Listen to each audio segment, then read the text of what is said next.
Hi YouTube, what's up? I'm here with Jessica. Hello! And we're going to tell some scary stories for Halloween in October, and maybe if you're watching this another time of the year, just any time. You want to get a little spooky. Yes, yeah. Exactly. You just need the nightmare fuel. Yes. So chill here with us in the blanket and a cool background, and we're going to tell you some stories. Get cozy.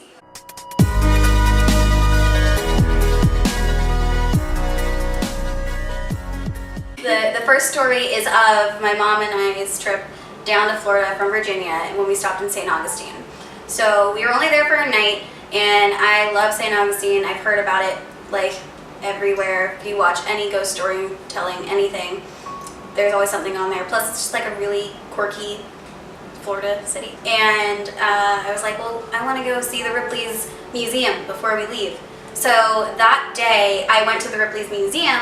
It was so cool, and they had like recreations of like the man with the most piercings and all this other stuff.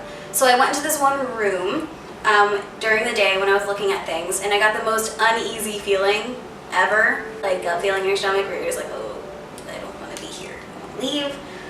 It's not good. So I'm in the building looking around. I leave that room, and then my mom comes, picks me up. She's like, was that fun? I'm like, yeah. And my mom's like, they actually have a ghost tour if you want to do it. It's at night. I won't be able to be with you because we had my dog, so someone had to stay with my dog. So I went and did it by myself. And get ready for the ghost tour. We all wait outside of the building, and the building itself, like the Ripley's building in St. Augustine, is actually an old like mansion that has a lot of history behind it as well. So we go on the tour. We kind of like tour around like the grave like sites, the lighthouse, kind of like all little areas around St. Augustine that are reportedly most haunted. And then we end back at the Ripley Mansion. So we're touring the mansion, each room that has like the most like energies and most like sightings and things that happen.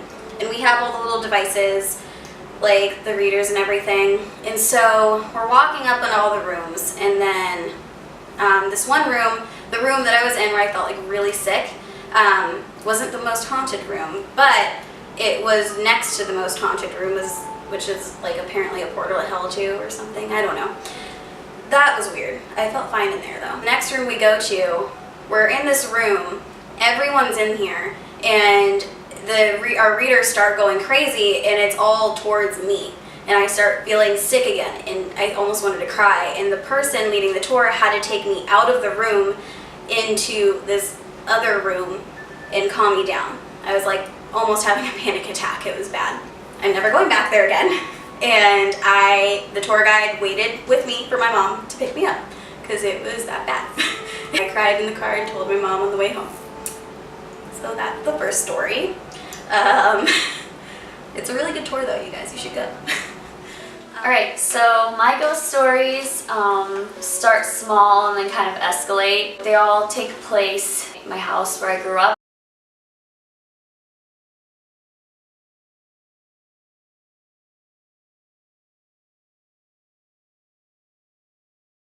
Basically the backstory to where I grew up is I grew up in Florida, but not just Florida. It was like, you know in SpongeBob how he like goes to the dark place and they're like, oh, it's advanced darkness. This place is advanced Florida. It's literally the Everglades. Like they gave airboat rides like probably just less than a mile away from my backyard. You would like look outside of your windows and there would be like just trees, coyotes, alligators. At night it's very scary because it's very quiet. You don't hear cars, you don't hear people. It's also very dark. There's no lights, there's no like just anything really. It's just the middle of nowhere. It's advanced Florida. So it's also kind of like if you've ever been to Florida, you kind of know. People joke it's kind of like purgatory here. We moved to the house when I was 3, and I was always like scared of the dark and scared of looking out the windows and just scared of everything. The house always creeped me out. All of these things happened within like a year. Oh, Jessica gave me a little crystal ball, so if you hear it rolling around, it's just because because I'm like playing with it. Playing with balls. But not dusty balls. Yes, not dusty balls. It was dusty earlier. Oh yeah. We don't like dusty balls. No. So all these events take place within like a year or two. One of the first things that happened to me is I was like laying on my couch, and it was at night, and it was overlooking the kitchen, and I was house sitting, and house sitting at this house was so creepy because you can just hear every little like creak in the house and everything. It's just dark, and I'm like laying there, and I look over at the counter, and there's just like this loaf of bread just like hanging out, and all of a sudden like it was just like thrown. It was just like thrown. It was thrown. Thank you. The bread was thrown. I'm like sitting there like, what? How could this be possible? Like there's no way, like it's a flat surface, there's nothing for it to roll off of, like it was thrown. The bread was thrown. It was just like thrown. Bread was thrown. And I was scared out of my mind though, in all like seriousness, because you know, in those moments when you're just alone by yourself and questionable things happen like that, you think maybe there's someone in the house and there's no one there. So it was really scary, but I mean, you kind of just overlook something like that. So that leads into like this story from the house that's probably the scariest in my opinion, but not my scariest story. That one's for last. So this story, basically what happened was I had two friends, let's call them friend A and friend B. They didn't get along, so they definitely didn't really like know each other or talk, and I never told them the stories, so it happened like a month apart. There's this hallway in my house, and it just feels very heavy, but also kind of just elevated. I don't know how to explain it. There is a feeling there and a vibe, and it's on this side of the house, whereas like the kitchen and the living room is on this side of the house. So I'm sitting and, you know, I'm minding my own business, and now I'm with friend A, right? And both times my parents were not home. Like, we're just doing our own thing. My parents are out or whatever. I'm probably like watching TV or cooking or something. And all of a sudden I hear my name. Sarah? I'm like, yeah, I'm in the kitchen, like where you left me, duh, you know. And I hear it again, Sarah? And I'm like, what do you mean? I'm here, haha, you know. And friend A comes back and goes, I just saw like your body, and now I'm actually remembering, like it was like your body type wearing all black and the long hair just like yours, walking by really fast in the hallway. And how are you not there? How is that not you? And I was just like, you know, that's really random. That happened, and I thought that was really strange, but I kind of blew it off and I didn't really take it seriously. And then a month later, completely unrelated, I'm just like either cooking or watching TV in the kitchen again, same exact situation, and all of a sudden I hear it again. Sarah, you know, the same way, and both friends came out looking like they saw a ghost. It was the same thing. I was just like, I'm here, what do you mean? Please, no, not again, like I don't want this again. And all of a sudden, like, you know, she came back and she was like, Sarah, like I just saw you walk by, and it was like she did the same like swooping motion, like very like smooth. Obviously, like that's apparently how the ghost walked by. It was your hair, your body type, wearing all black. What do you mean you weren't like walking there? I don't understand. And it was just like ghosts are real. Like how could this be real, that two different friends that don't even really get along, they don't talk, how? You know, there's no way. And they saw the same exact thing in the same exact hallway. Like I remember at that moment in my life thinking, I actually think I believe in ghosts now. Alright, and for my second story, this is for when I was living in Virginia during high school, and these next two stories have to do with high school because I was a stupid teenager, and you know, once you watch The Craft, you're like, ooh. But this is kind of before that. This is like when I was like kind of skeptical about all of this stuff. I'm like, that's, yeah. Like, I've seen things, but it wasn't like that big of a deal to where I was like, oh my god, this is real. So this is kind of like the thing that kicked it into reality. My mom worked at this store called Posh on King in downtown Leesburg, and it's this really like colonial part of Virginia, and they still have old buildings and old houses, and it was a really pretty building. Apparently there was a little girl that lived in the attic, and the previous owner, she kept breaking his things, opening doors. He could barely sleep at night. So he bought toys, put it in the attic, and that calmed everything down. She was happy. She was pleased. So you can see her apparently in one of the attic windows. I never saw her, but you can apparently see her.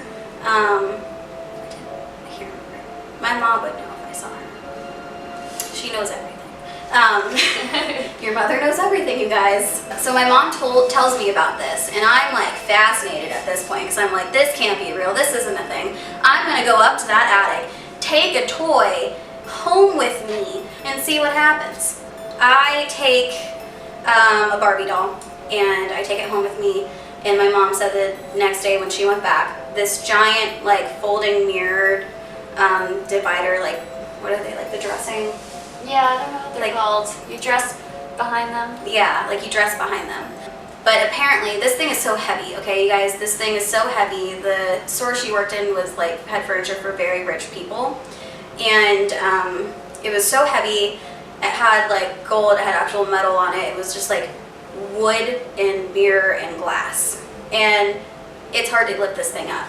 But my mom said when they went into work the next day, that thing fell over, which would be impossible for it to fall over, and it broke like this chair. It just broke a bunch of stuff, and then the mirror itself cracked. So I got to keep the mirror in the end though, but I also was like, well, I'm gonna bring this doll back. And also in the attic it had her name, when she was born and when she died, which was a little morbid. But yeah, that's kind of what kicked it into gear, and like, well, this is real. But I also did get a really nice folding mirror out of it, which my mom's best friend has now. One day. One day, when I have a really nice house, it will be mine. Okay, and so for my third and final story, is a little unsettling to tell now at least, just because it happened last year. But again, when I was in high school, my friends and I, this was after we watched The Craft, and we were like, ooh, Wiccan stuff. So there was a store in Virginia called Esoterica, and it had all this like Wiccan like craft stuff. So we buy this spell book, and I buy a pentagram. I bought that. We made a Ouija board. We did a lot of bad things with that, all that stuff, and I never threw anything away. I don't throw things away. Years later, when I'm in Cincinnati, and everything from like my past is in Florida with my parents, I go visit my parents one like week. I go through all this stuff, and I find it, and I'm like, ooh, this will be great, because it was literally almost a year ago that this happened, because it was right before Halloween, and I'm like, I want decorations. So I go for like this witchy kind of like witchy glam look, like very glamorous witch with like sparkly pumpkins and skulls. But I was like, ooh, yeah, pentagram, that'll be great. So I bring it home, like not thinking about anything that's attached to it, and I hang it up. And so before this, we had a roommate, and she was always really depressed all the time, didn't really come out, and yeah, well, she moved out, and after she moved out, I put it up. But before, the room was like fine before she moved in, like nothing really bad happened to it. And so after I hung that up though, like we figured out this is like when everything started happening. So the door would open up every now and then, it would like open by itself, and I kept it shut because I have 2 dogs and I didn't want them to like poop or pee in there, so I'd keep it shut. So it would literally open on its own. Whenever you would go in there, it was just very unsettling, right, Dan? My boyfriend was there. It was not a good room to be in. It just felt bad. We didn't know why, until he noticed that when he walked out of the room one day, there was a pentagram hanging in the hallway. smart old me was like, Halloween decorations, of course. We figured out that's where everything was coming from. We take it down, we like look up how like to get rid of this, because you're not allowed to like, you can't really throw it away. Nothing will happen if you throw it away, or if you set it on fire, that like even worse things can happen. We read that you have to bury it or drown it, so we took it to the Ohio River, threw it in the river, and yeah, just driving there didn't feel good. Driving there, it felt like I'm like throwing away a part of myself that's very important, but it was like, it's almost like it was like connected to my heart, to where it was like, I don't know, it was very like frustrating driving down there. Knowing what I was doing was not the easiest thing in the world, and I don't know why. It's just like throwing a necklace into a river. That was my third and final story. That one was really, really hard to tell, but it should be a good lesson. Don't watch The Craft and then go to a store and think you're a witch, because bad shit happens. So my last story, saved it because I feel like this one hits me a little bit harder. When I remember it, I really do feel the adrenaline, and it just is a scary story in general. So back to like where my parents live, it's basically on the darkest road you could imagine. If you were to be driving and take off your lights, you wouldn't be able to see anything. I've done it for fun with friends before. I know it's dangerous, but like I was a stupid teenager, so. And there's nothing on that road ever. So yeah, you can't see anything, and it's just scary. There's like these red flashing lights at a dead end. So just imagine like this scary dark road and red flashing lights.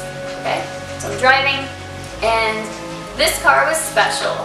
This car belongs to family friends.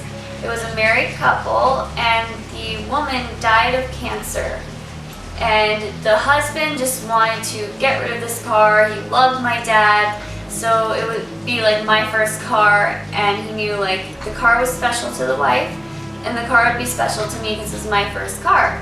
So he gave us this great deal on a great car, and I was, so excited, and I drove it around for a while, no problems. But one thing that would be odd is I would be driving and things would come out from under my seat that I wouldn't be expecting. So I would find, like, it would be like a CD, like, To Mom, Love Your Son, like a mixtape CD, or like her tassels from her college, and just all kinds of stuff that was like a little unsettling. Like, you would just feel so bad, like, oh, I'm driving someone else's car, that they probably like would wish they were like still alive to be driving, because apparently she loved this car. So one night I'm just driving it, maybe like a year into having this car, and I'm going down this dark road, and all of a sudden I just look behind me in the rear view, and I see a figure of a person, like just a black figure, and I freeze. And to be honest, like, I really accepted that I thought I was going to get killed and die, because that is like a way people get killed. Like, there's someone in their back seat, or just I thought I was gonna get stabbed and robbed of my car and killed. I don't know. I accepted death at that moment. I pulled over. I had 911 in my phone, and I like looked over again, and I saw the figure just like swoop down, and I was like, that's it. There's someone in my car, and I'm going to die. And I turn around, and there is absolutely nothing in this car, but I saw the figure. I saw it moving. I saw it like kind of looking at me. I just saw this figure, and I'm like just stopped on the side of the road in the grass in this dark, dark road with these red flashing lights, just shocked. I was ready to call 911. I really thought I was going to die. And as it turns out, there was nothing there. I fully believe it was a ghost. This happened all within like the thing in my hallway, and maybe at that time in my life I was like very vulnerable. Maybe I was just also vulnerable to seeing things I wasn't supposed to see. I was going through like a bad breakup and bad times. I wasn't having a good time. So maybe vulnerability just makes that more elevated. I don't know, but after that, I like fully believe that you can see ghosts and really like paranormal things can happen to you. And that's my stories, and I'm sorry if I freaked you out, but I'm not sorry because you clicked this video. But those are my stories, so I hope you enjoyed and they gave you some good nightmare fuel for this Halloween season or whenever you decided to watch this. And yeah. Okay, thank you so much for watching. If you liked this, give me a thumbs up. And if I get enough, maybe I'll continue the series. And enjoy your spooky season. Yes, share with all your friends. And talk about some ghost stories yourself. Have fun.